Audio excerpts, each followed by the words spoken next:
Hadis ini disebut pada permulaannya an Amiril Mukminin, daripada Amirul Mukminin. Bulan lepas kita dah sebut dah, gelaran Amirul Mukminin yang mula-mula dipakai gelaran ini siapa? Sayyidina Umar. Ya. An Amirul Mukminin disebut dalam kitab Dalilul Falihin, syarah bagi hadis ini, syarah bagi hadis Riyadhus Salihin, disebut awwalu ma luqiba bihi minal khulafa Umar bin Khattab. Orang yang mula-mula memakai gelaran Amirul Mukminin daripada kalangan Khulafa Ar-Rasyidin dan khalifah-khalifah yang seterusnya adalah Umar Al-Khattab, Umar ibni Al-Khattab radhiyallahu anhu. Khalifah yang kedua selepas Sayyidina Abu Bakar As-Siddiq radhiyallahu anhu. Kenapa kita dah sebut mula-mula wafatnya Rasulullah SAW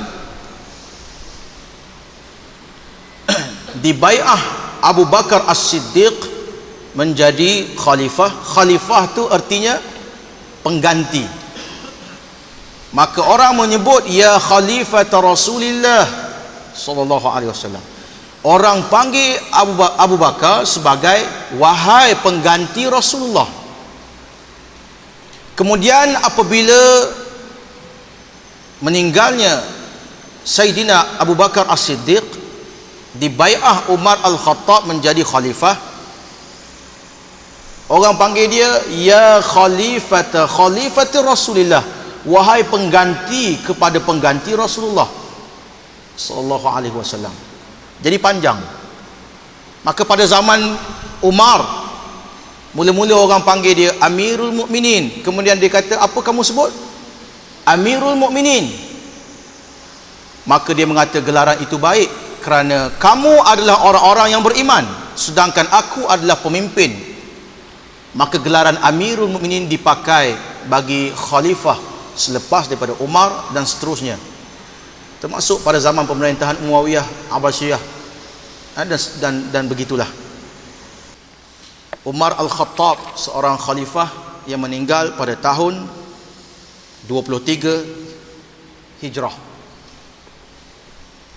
Umar Al-Khattab, Umar bin Khattab, ya, dia meninggal ditikam ketika solat subuh.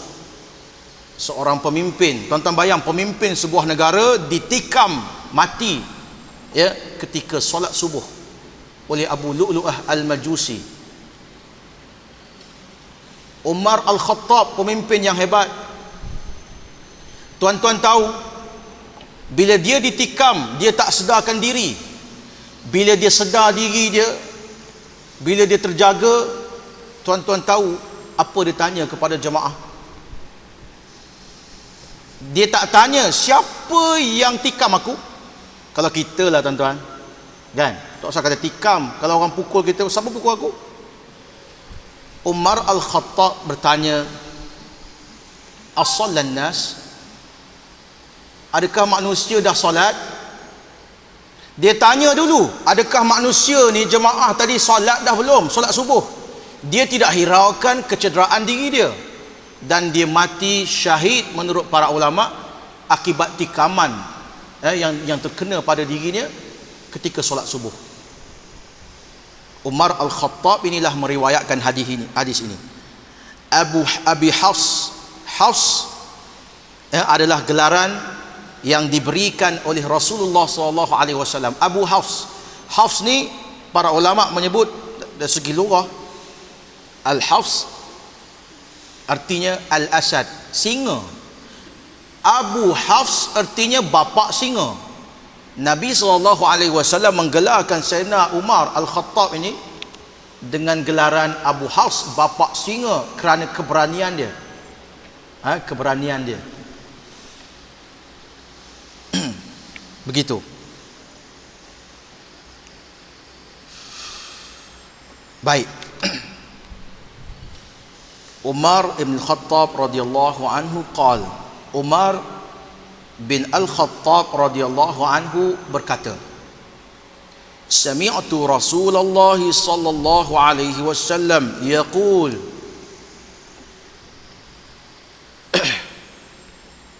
aku telah mendengar ataupun aku pernah mendengar Rasulullah sallallahu alaihi wasallam bersabda. Umar sebut hadis ini menurut para ulama disebut di atas mimbar. Aku pernah mendengar Rasulullah sallallahu alaihi wasallam bersabda. Apa dia? Innamal a'malu binniyat.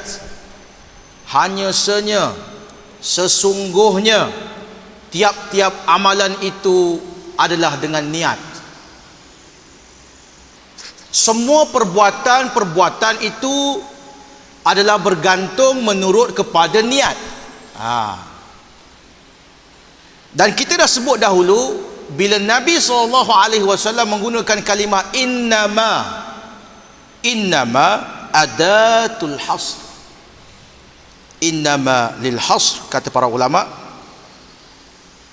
adatul hasr tusabbitul mahsur al madhkur. Tujuan disebut perkataan innama ini, dia nak membuat satu daerah, suatu pengkhususan benda yang disebut itu, nak mensabit dan menguatkan. Saya nak bagi contoh, tuan-tuan. Ni saja je saya letak beg atas ni.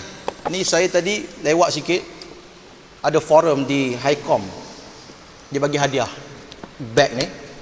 Kalau dalam bahasa Arab saya sebut innama asya al-asya fi hadzal kis, kulluha haqqi. Hanya semua benda yang ada dalam bekas ini, beg ini, adalah milik saya. Maka kalau saya keluarkan buku ni, tuan-tuan, buku Yasin, saya pun tak tengok lagi mana buku ni saya punya, sebab dalam beg ni. Apa lagi dia bagi? Dia bagi buah tamar. Tuan-tuan, ni syok jadi ustaz ni. Tuan-tuan kalau nak buah kurma, jadilah ustaz. Berpaket-paket orang bagi. Buah kurma ni pun saya punya, sebab apa? Innama, kerana dia ada dalam beg ni. Maka air mineral ni yang ada atas meja bukan saya punya, yang saya punya dalam beg je. Boleh faham Bulan lepas kita dah buat contoh. Bulan lepas kita guna contoh meja, kan? Ingat lagi? Jadi beg ni kita dah cerita dah, kita letak bawah lah. Nak tengok muka Abang Nias, tak nampak. Tuan-tuan, innamal a'malu binniyat. Nabi SAW membuat hasr, mahsur. Tiap-tiap amalan itu hanya diterima bila ada niat. Tidak ada niat, amalan itu mardud, ditolak, tidak diterima oleh Allah Subhanahu wa taala. Itu maksud hadis ini. Innama, guna dia itu adatu hasr tusabbitul madhkur ba'daha wa tanfi ma'adahu, menafikan yang selain daripada itu. Amalan yang tidak disertai dengan niat, maka tidak diterima oleh Allah Subhanahu wa taala. Kepentingan hadis ini disebut oleh para ulama, inna hadzal hadis min ahaditsil hammah allati 'alaiha madarul Islam fahuwa aslun fid din. Kata para ulama dalam syarah kitab ini, hadis ini termasuk di kalangan hadis-hadis yang penting, yang mana hal ehwal Islam beredar berkitar sekitar hadis ini. Sekitar hadis ini. Hadis ini sangat penting dan merupakan perkara yang asas dalam agama. Dan kebanyakan hukum hakam beredar berdasarkan hadis ini, berasas kepada hadis ini. Wa yattadihu hadha min kalamil ulama. Para ulama yang melalui kata-kata pendapat para ulama menjelaskan lagi kepentingan hadis ini. Antaranya qala Abu Dawud, al-Imam Abu Dawud mengatakan, inna hadzal hadis innamal a'malu binniyat nisful Islam